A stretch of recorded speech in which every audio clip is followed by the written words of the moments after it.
I want people to be afraid of how much they love me.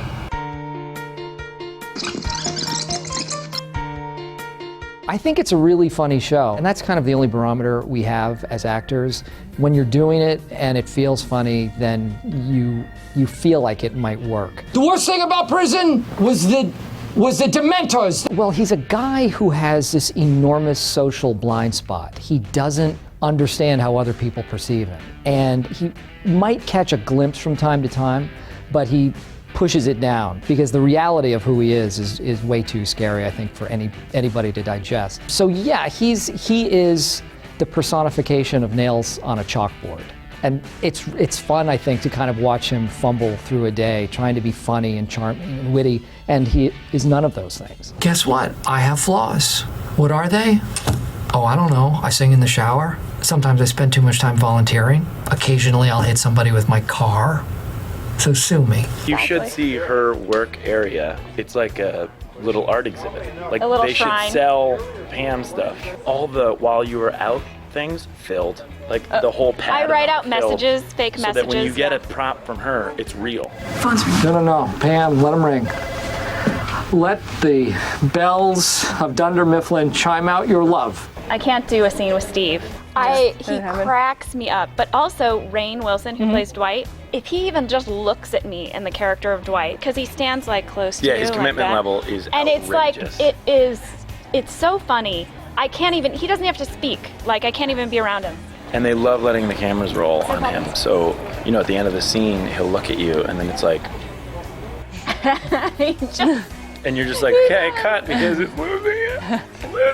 Identity theft is not a joke, Jim. Millions of families suffer every year. Yeah, we generally we stick to the script for a few takes. It all comes off very natural, and then we have a little bit of wiggle room. And we throw stuff in, a little wiggle room. Well, there's one scene in the Diversity Day episode that was a couple of weeks ago where I am in this woman's face being extremely inappropriate. And her name is Mindy Kaling. And the take that we used for the show is the only take that she didn't laugh. So that's kind of how it goes sometimes.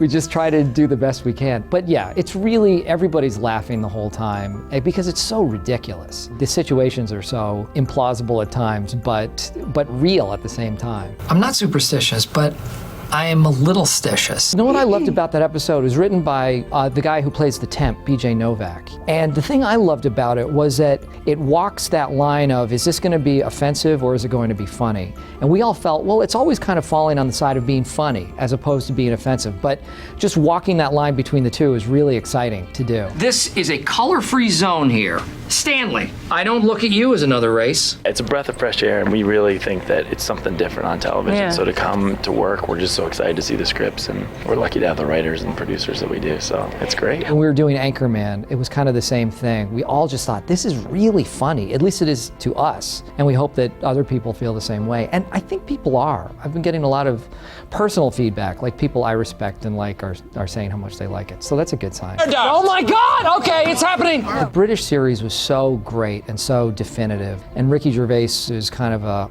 remarkable actor, and the character he portrayed was unbelievable. So they set the bar way up here, and if we can even come close to that, I think we're a success. I think that pretty much sums it up.